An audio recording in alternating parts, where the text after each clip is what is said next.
Welcome into the virtual room. Come on in. Happy Tuesday. Happy Tuesday. Good afternoon, everyone. Come on into the virtual room. Drop where you are logging in from. Drop where you are logging in from. Drop your city in the chat. I'm logging in from Queens, New York. Welcome to the virtual room. If you are catching the replay, type and replay in the chat. And also let me know where you are logging in from. Hey, Brandy. Dallas is in the building. Good morning. Good morning. Good morning. How's everyone feeling this afternoon? Make your way into the virtual room. Dallas is here. We have so many people from Dallas in our program. Hey, Larissa. Good day. Hey, Danny. Good day. Good day. So let me know in the chat. Let me know in the chat where you guys are logging in from. Let me know in the chat where you guys are logging in from. So, real quick, guys, Beauty Supply Bootcamp weekend is wrapping up. We are about 4 days left for you guys to register. So, if you guys have not registered, go to beautysupplybootcampweekend.com to register. We have 4 days left. 4 days left, y'all, to register for this amazing 3 day weekend where I'm going to be just transforming your life, y'all. Now, why does this filter look like this? Now, y'all know I don't come on here with no fake eyes now. Come on. All right. Here we go. All right. So let me know in the chat where you guys are logging in from. Let me know in the chat. If you're catching a replay, type in replay. So, real quick, I wanted to go through some top myths, some things that we have told ourselves, some things that we think about starting in the beauty supply business. Maybe you have thought this to yourself that are complete lies to keep us from our greatness and getting started in beauty supply. Hold on, y'all. Let me get my water together. Yeah, because listen, I'm a new mom and I need my water. So before I get into all of that, if you guys are new on this page, my name is Janice Frederick Spell. I am the retail genius online. I teach Black men and women how to break into the $17 billion beauty industry and create six-figure beauty supply stores. We do this because we have created this industry. Our people, Black women, started in this industry back in the 1920s. A lot of you guys already know Madam C.J. Walker and people of her time started in this space, built this space for us. And for the past 3 decades, other cultures have profited off of our hard-earned money and our beauty. And so we are in a mission, everyone who's opening a store, we are in a mission to reclaiming this industry, to taking back an industry that we created, an industry that actually created the first self made female millionaire back in the 1920s. And we need to recapture that coin so that we can continue on with the generational wealth that was created by a Black woman. Okay, so that is our mission. Our mission is to reclaim this industry one store at a time, one store at a time. And this is what we do. So if you are on here, you have probably been wanting to open a beauty supply store, been thinking about it. If you're following this page, this is probably something you've been thinking about for quite some time. You may be a hairstylist. We have a lot of hairstylists in the room. You might be someone who is near retirement, or maybe you are retired and you have a little coin and you want to invest your money in something that is lucrative. Beauty supply is definitely it. Or you may just be a beauty enthusiast or a hair influencer or entrepreneurial, all those things wrapped into one. That was me, right? So I wasn't a hairstylist, nor did I want to become anybody that was in the service-based industry because I didn't want to do the work. I wanted to get into a business that once I set it up, it's like set and forget it. So I can set it up and have this baby walk on its own. And the only way that I felt like I would be able to do that is through retail. So I've been in retail for over 20 years. I love retail. I love helping people with their buying decisions. And so beauty supply for me was the thing that made the most sense because number one, I was in a beauty supply store every single week myself. And so already know, already knew the type of money that this store was making because I was spending a lot of money in the beauty supply store. And then it was also a demographic that I really wanted to serve. So I knew I wanted to get into a business where I could serve Black women. And so beauty supply was definitely it. I want to serve Black women in the space of retail. Again, I didn't want to be a nail tech. I didn't want to do hair. I didn't want to do makeup, right? I wanted to be able to serve Black women in the retail space because I also wanted the financial freedom. I wanted time freedom. I wanted to be able to set a business up and again, be able to do other things, be able to do other business endeavors once the business was set up successfully. Okay, so that's why I chose beauty supply, and that may resonate with you guys as well. So, a lot of things that we wonder when we get into beauty supply is like one of the biggest questions is like, why are there so many Asian owned beauty supply stores? Why aren't there more Black owned beauty supply stores? Um, is it because we lack the money? Is it because we lack the spaces or access to the spaces? Is it because we lack access to the vendor accounts and inventory? These are a lot of the questions that people ask themselves. So, one of the biggest myths that people have told themselves is that we don't have the money to open beauty supply stores. We don't have the money, we don't have the funding, or we can't get the funding. And that is one of the biggest myths we've told ourselves. And we've actually, a lot of people have talked themselves out of starting this business because you believe that you don't have the money or you don't have enough money. And here's the thing, um, we can open you could open a beauty supply store with just about any type of budget. Now, I don't suggest that. I don't suggest that. But it's a whole fact. It's a whole fact because I did it myself. Um, I did it myself. And what I do know about opening a store with the right funding with the right funding allocated in the right places, I should say, right? The correct funding allocated in the right places because we have money, we just don't know how to spend this money, right? So a lot of people, if they have $30,000 for their beauty supply store, $40,000 in their beauty supply store, they'll spend a fraction of that money on the space and then the rest of it on inventory. And that is it. That is the two places where they spend their money. Okay. While it seems like common sense that you would want to spend most of your money on inventory, it is a big mistake that we make in beauty supply. There's several ways, several places that you should be allocating your funds for when it comes to a beauty supply store. And it's not just your location and your inventory. It's a whole other, a lot of places where that money needs to go. We do a whole like funding map in our program so that when you get up and running, there's operational costs, there's overhead costs, there's a lot of costs that we don't think about when we're talking about savings our money.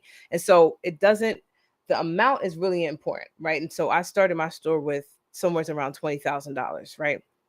Now, mind you, I didn't have a big store, right? So I didn't spend a lot on my location and I didn't spend a lot on inventory.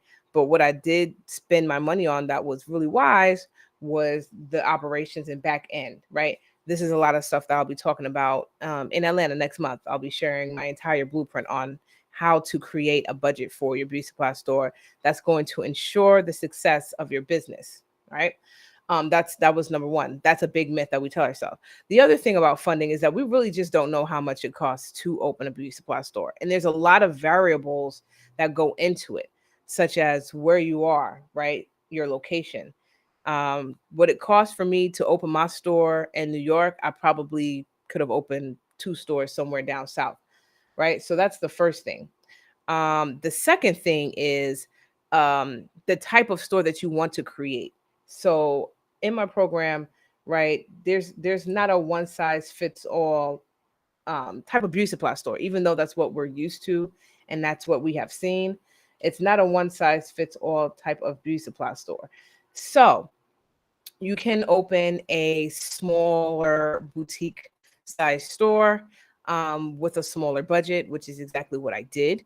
I opened a smaller store because I had a smaller budget and I still was able to generate six figures in my first year of business, right? But again, if you are somewhere in the South where the cost of living is lower, you can afford a bigger space, you can afford more inventory, you can afford more employees, X, Y, and Z, right? So that's the other thing that you want to think about. The type of store that you want to create, how big of a store you want to create, in your product mix, which is a huge part of it. So that's the second thing that you want to think about. The other big myth that we tell ourselves is that we don't have access to these accounts. That is that is the second, probably the second or first. I have to ask Daniela. But that's probably the second or first big obstacle that we tell ourselves, that we can't get the products, we don't have access to it, or if we do get access to it, we're going to be paying a premium on these products, because we are a Black-owned beauty supply store, right? And that's also a big myth. That's also a big lie that we tell ourselves, um, because we do have access, and sometimes that access doesn't come right away, but we do have access. So with my beauty supply store, when I got started, a lot of you guys know I had a mentor, a peer-to-peer mentor, which is basically a person who owned another store, who taught me how to do the business from the ground up. And he put me on to a lot of his vendors. A lot of them are here in New York. A lot of them are also so a lot of the hair companies are in Long Island, and some of them are, they're in New Jersey. And he took me to these vendors. He introduced me to these vendors, and some of them opened accounts for me because I was able to walk into their spaces and open accounts, and some of them did not. And so, down south, we do face a lot of those issues, right? Because we have a lot of the bigger beauty supply stores in the south, mega beauty supply stores in the south, where they spend, upwards 30,000 to 50,000 on inventory every single month. And so they have the flexibility to say whether or not they want another beauty supply store in the community. That is one of the obstacles that we face in this space. But there's no lack of access to the vendors, right? We have access to the vendors. You just some In some cases you just need to know who to go to, right? That is the biggest issue. It's just knowing which vendors to go to versus the vendors to not use, because a lot of them are third party vendors. The third party vendors will obviously charge you more money because they're not getting the products direct. And so you will wind up spending more money on your inventory when you first open, which again is something that happened to me, something that I had to do. But I did this just to show the vendors that I had the inventory in the store, and so that they should just do business directly with me, because I already have the inventory in my store. And so I'm going to have it in my store. I'm selling it anyway. So you might as well just take my coin instead of me having to go through this third party vendor and getting the stuff in my store and spending more money. We can just do business together because I'm here. We are here. These Black owned stores are here. Hello. Right. So I don't want anyone to feel discouraged or to feel like they're not going to have access, because we have access to the vendors. We have our own vendor list and vendor scripts that I will be sharing with you guys in Atlanta next month. So if you come out, you'll get access to the vendors that I've been using for over a decade. It's the same vendors that I give to my clients, and it's the same vendors I'm giving you to you guys. But you have to be in Atlanta to get the list. You have to be in Atlanta to get the list, right? And you need to be in Atlanta to also get the scripts. So the second part of working with the vendors is just knowing what you're looking for and sounding educated on the phone, because again, these vendors, they're not going to take the time to teach us what we need to buy and how to buy this stuff. Like, we just need to know this information already coming on the phone, because y'all know how I feel about some of these vendors. A lot of them don't have the best business practices. A lot of us don't even want to do business with us because we're Black. And so, all right, I'm back. And so, you just need to be very prepared when you get on the phone and you want to open vendor accounts and you want to do orders. Again, you need to know how much you're willing to pay. You need to know what you're looking for. You need to have all this information already set up. Okay. That's the other part of doing business with some of these vendors, is just making sure that you are well prepared, making sure that you have some type of script in place. And again, I give you guys the script, and I teach you like what to say and how to order and all that stuff. We'll be talking about all of that stuff in Atlanta next month at our boot camp weekend. But it's all about being prepared, because they're not going to teach us this stuff. We have to teach each other this stuff. And again, you just want to make sure that no one's going to take advantage of you when you do get on the phone, because I was taken advantage of, and I don't want that to happen to you guys. Okay. So another big myth is that my store won't be successful because in my community there's already a beauty supply store there, or there may be already a black-owned beauty supply store. All that is that whole this industry is saturated. There's too many beauty supply stores, or if you're in a community and there's already a black-owned beauty supply store, all of that stuff comes out from a scarcity mindset. And we talked about this last night, right? The scarcity mindset versus the abundance mindset, right? Scarcity means that there's not enough room to go around, there's not enough money to go around. And that is the biggest lie that we tell ourselves before we get started in this business. There is enough money to be made in this industry. It's a 17 billion, would it be billion-dollar industry. And so let me tell you, here in New York, in Brooklyn, in certain parts of Queens, there's two or three beauty supply stores on a strip. There's two or three beauty supply stores on a strip, right? And even in my community, there's two beauty supply stores on the same block, and they're owned by the same family. They are owned by the same family, right? So this one family, and I never knew this until recently, this one family opened a beauty supply store and said, man, we're getting so much business, we're going to open another one, make it seem like there are competitors, right? Because the other beauty supply store they have on that strip is a completely different name. Everything is different. So it's not like they franchised it. They made a completely different name so that they can make it seem like they're in competition with each other. It is the same family. I say all that to say there is enough money to go around.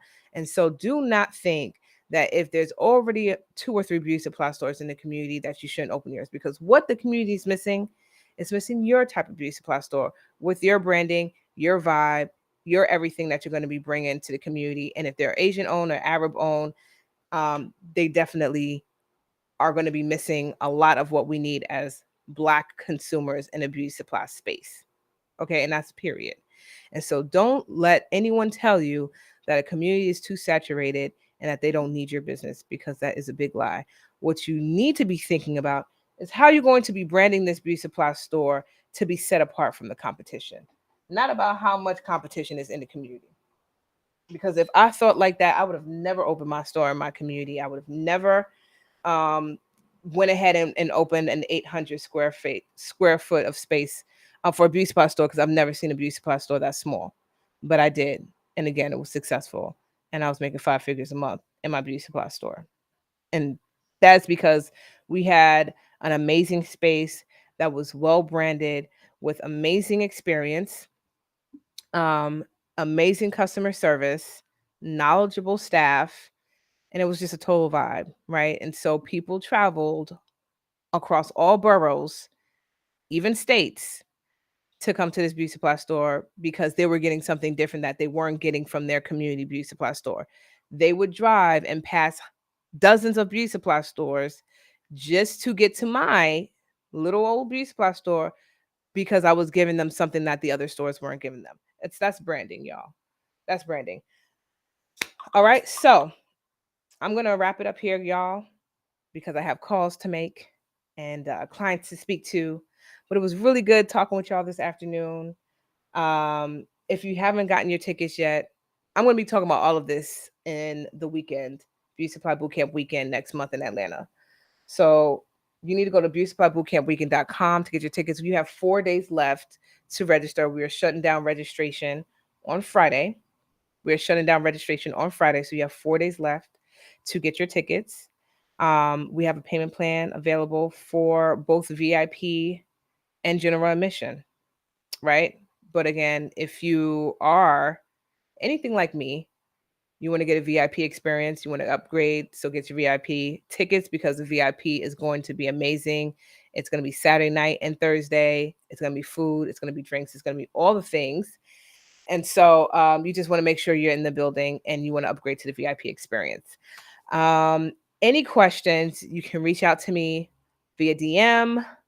You can reach out to our support team. The email is support@beautyspotbootcamps.com. And then you could just DM me, right? You could just DM me, message me. If you have any questions on anything, you can DM me.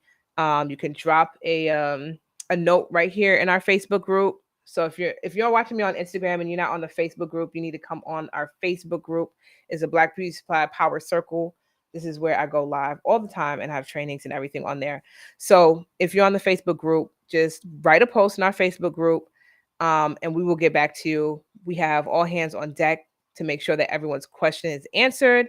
If you have any questions on anything, but outside of that, I will see you guys in Atlanta next month. Bye.